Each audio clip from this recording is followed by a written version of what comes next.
When people talk about feminine energy, especially in manifestation, they usually will give you the word receiving. But is that true? Is that really all of feminine energy explanation, receiving? So they sit down in their home, do nothing, watch Netflix and wait for money to come from the sky, or wait for, I don't know, someone to come just like that? Of course not, okay? I mean, that is essentially the whole idea wrong on the feminine, and it's too simplified actually, because rather than receiving, it's about surrendering to the results, and surrendering to the results is not the same as receiving. But now in this video, I want to blend in a little more of Chinese astrology insights on the yin energy, which is the representative of feminine energy, plus my experience and my wisdom in this area, in the manifestation area, for a few years. Okay. So if you are new here, let me introduce myself. I'm Catherine, a pharmacist cooperator. Yes, it is a pharmacist and a cooperator for health and wellness. I combine it, because that is the field, the health field that I want to pursue. But on the other hand, I'm also path leader and a coach, and I have an Etsy store that sells printables and personal development. There are so many things, but let's jump right into this topic because I'm just so excited in this topic. Now, one thing that I want to be clear to you at all is we don't define masculine and feminine energy as a man and a woman. Okay, that is the first thing.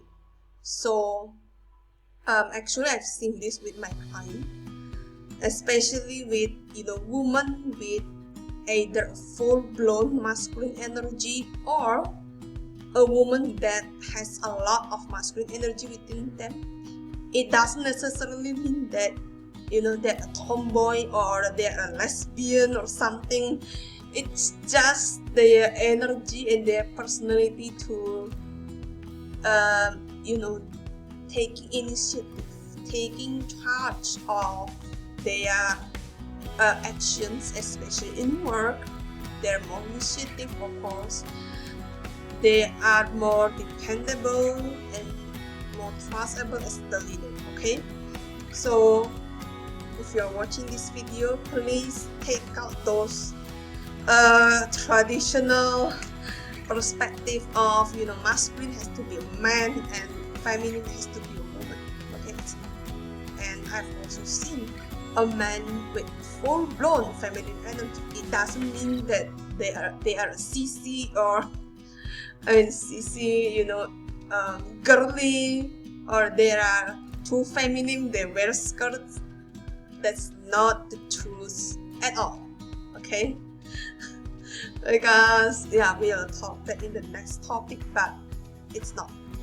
It's essentially the energy of how we react in our lives. What is the principles that we take in our lives? Okay, so the masculine and the feminine energy is not being generalized as being a man or woman. So if we are going to expand on that, there is no difference of nurturing capabilities between a masculine and a feminine energy. And yes, this is so different to Western astrology. This is so different to tarot that often the tarot reader will say Empress is feminine energy, nurturing, supporting. We don't talk about that here, okay? Because in here we believe masculine and feminine, they both has the same capability of nurturing. It's just the way they nurture, or the way they show their nurturing personalities is different, and some elements, with different masculine and feminine energy, especially, they don't have that nurturing capabilities at all. But yeah, we'll talk about that later. But in here, I really want to clear all of that misconception out of the door, out of the window, and hope you guys get that racism thinking out of that. Okay, so here we go. In feminine energy, which is the yin energy, some of the keywords, the key concepts are quiet, passive, patient, positive, negative, okay, quiet, passive, dark, negative, and like being in soft, elegant, then patience. Well, it doesn't mean that masculine doesn't have patience, but it just been shown differently. So yeah, if someone is talking about surrendering, it's also representing feminine energy, in the sense that a feminine person will usually be get more easier in surrendering energy, because they are passive in general. They are the kind of the person that obeys others, like the yes man, yes boss, yes girl people. They are the role following people. That's why they're called passive, and that's why they are more into surrendering and being, just if something happens to them, just whatever, they are kind of that surrendering people. Tends to get a bit of negative on that side, especially a man or woman with a full-blown feminine energy. Yeah, they tend to get into those more negative thinking part, because they think that hope is all lost. They have that mindset. Yeah. A bit of hope is all lost, so whatever. That kind of thing. It doesn't mean that they will think negatively all the time, but they would usually tend to go to that side, if you get what I mean. Okay, so yeah, they are the quiet kind, which means they like to work behind the scenes. They want to if they are not required to show their face in front of, or if they're not required to speak out loud and be the leader, they are super okay with that, super comfortable with that, and they just like behind the scenes things, behind the scenes work. Okay, so one thing that I also want to emphasize is between masculine and feminine energy, which one is doing more work? Okay, so think about this. There's a leader in the company. So for example, an insurance company, and there is this a director of the insurance company versus the secretary, or the lowest, not the lowest, okay, the insurance agent, for example, the agents and the secretary that works for this director. Which one is usually will be associated with masculine energy? Usually it's the lead director, right? Because they're the leader. And um, they will often be perceived as man, right? Because they tend to be tougher in taking responsibility and tougher and bold in taking actions. But that doesn't also mean that it always has to be a man. And the only reason they're being called masculine is because they take more responsibilities. And if you haven't watched my video on that, on the explanation of masculine part, please do. I will link it up here and down below. But on the other hand, okay, feminine sex, the secretaries, the agents, do you think that they do nothing? Do you think that they just, instead of receiving and hoping that clients will knock on their doors or opportunities will just come to them? Of course not, okay? But they're busy on behind the scenes work, right? So for example, the secretary, if you're saying that which workload is bigger, I would say maybe it will be the director, maybe it will be the secretary. But if you are asking which one actually burns more time, burns more personal space, wasting more time on their work, I would say it's the feminine, especially if you have a relative that works as an agent, bank agents, insurance agents, no matter, I would say they're actually more busier than you guys will know, and secretaries. Maybe you see them as kind of relaxed, just sitting on their office, but they actually has a lot of meticulous responsibility, right? They have to be detailed, and they have to be getting back and forth in reporting things and managing files, managing documents, going back and forth with them. Also, I would say and emphasize this, that if masculine energy is more dealing about with work, is dealing about with their action, feminine energy is more about dealing with people, especially their feelings, their emotions. So feminine energy is more about tuning into your intuitive side. That is why people always call that feminine energy is about surrendering, right? So that's that. But that is what.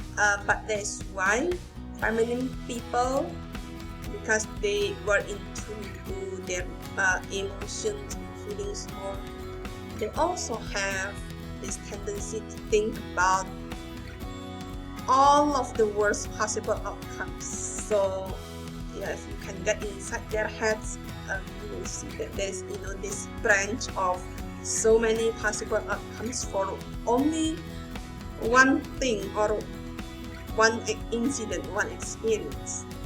Okay, that's the best I can describe feminine energy. So let's talk about the feminine energy principles, right? So instead of being receiving, I would say they are working hard behind the scenes and surrendering, meaning because they like to be behind the scenes more. They like to be quiet, passive more.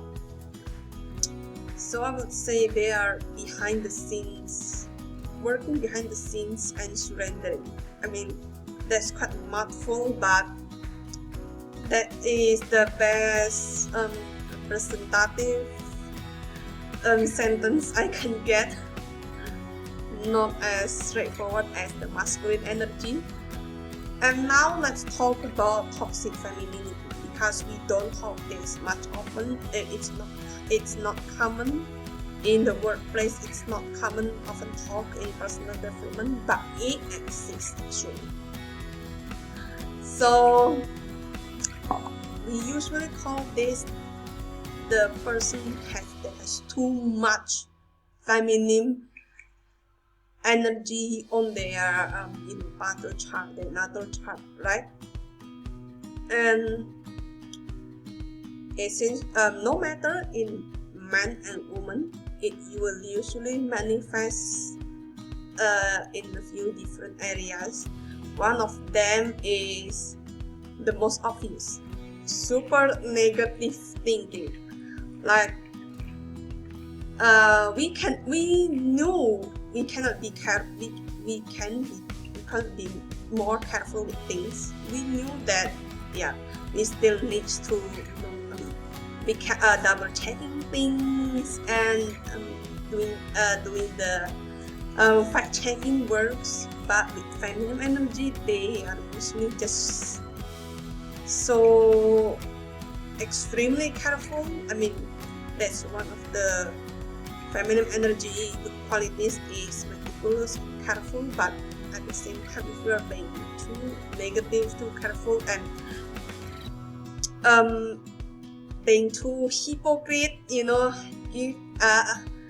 running around these wild negative scenes again and again in your head when it doesn't even happen yet, when maybe that person is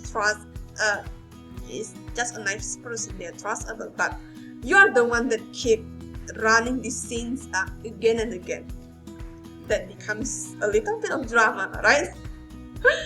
Yeah, I mean, that's one of the too much feminine energy, which is the toxic femininity, I would call that. Yeah, that's the first thing, obvious thing. The second will be it will manifest as being lazy or too passive, meaning you would see them as being too not have opinions at all. I mean, I don't know if you have ever met that kind of person, but yeah, there's that kind of person that often manifests as lazy, inconsistent, irresponsible. They don't have any opinion at all. They will just tell you whatever. That is like one type of I would call that toxic femininity, because yeah, they're just passive. They cannot express their feelings quite right sometimes, or yeah, maybe they're just feeling difficulties in it. Sometimes they're just having all these difficult thoughts to express their feelings properly, usually because they are intuitive, but at the same time they're also clouded with their own emotions and feelings.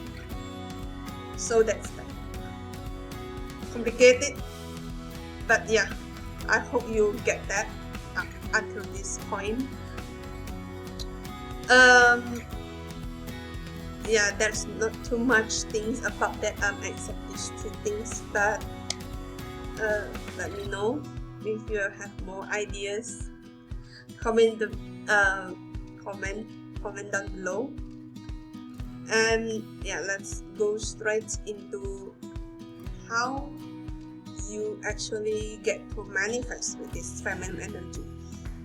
So one of the things that I agree with the manifestation community is when someone said that feminine energy is about surrendering, and yes, that's right, but surrendering not from the base of too much negative thoughts, but just surrendering, have faith in what you do will actually have positive outcomes, right? So yeah, that's one trick to manifest with feminine energy. Always have positive thoughts. It doesn't mean that you have to be positive all the time or toxic positivity. I don't recommend that. But if you have anything in mind negative, just go put it on the journal or say it out loud to the people. Yeah, this the second thing. No, just to be honest with yourself, just to be blunt and raw with yourself. You can do that journaling, you can speak that out loud, you can record yourself, your negative thoughts, and forget about it, whatever. But just be careful, especially if this energy is kind of subconscious, super subconscious. I would say that maybe you don't even realize that you already have mapped out all these possible negative outcomes on your head, but you don't realize it, you ignore it most of the time, or whatever. Please do always keep track in your feelings, because your feelings is your set point, especially with people that has too much feminine energy. Third, simple. Keep practicing your charm, because your charm is the best way. Your charm is not a bad thing. Your charm is actually the good thing that makes things flow smoother, make things go easier, make this conversations, negotiations comes easier, because your charm is a trap, your charm is the magnet. But at the same time, please do it with responsibility, meaning that if you are keeping good appearances and you have good charms, of course you have to set some ground rules or boundaries, and charming people with responsibility. Don't harm others, or being too selfish in your part. Doing it with balance, I would say. So feminine energy, they don't quite dealing well with responsibility, especially responsibility with so many people, or responsibility with such work or big tasks. But you can actually learn to be responsible with yourself, your feelings, and those charms that you attract around you, right? So just keep that in mind. And I hope this video isn't too long or too boring for you, because there is so much to talk about in this feminine energy, which is not actually to make this difficult, but it's essentially what it is. So that's that. If you like what I'm explaining, please give me a like, share, comment, subscribe, hit that notification bell so you don't miss a thing, and I will see you in the next video. Bye bye.